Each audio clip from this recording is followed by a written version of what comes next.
అనవసరమైన స్నేహాలు, అనవసరమైన పొత్తులు, అనవసరంగా వ్యాపారాల్లో పార్ట్నర్షిప్లు కొంతమందికి తెలియదు.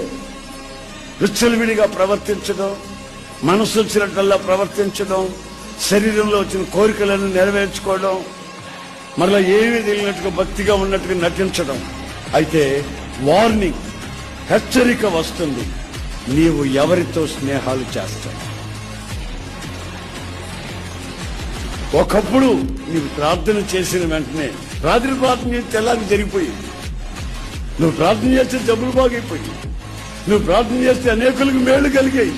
ఇప్పుడు నీ పరిస్థితి ఏమిటంటే, నీ కొంపలోని రాత్రి మగళ్ళు అల్లకాల్లో, నీ పిల్లలే వెచ్చలు విడతారు, నీ జీవితమే గమ్యం లేని పరిస్థితి.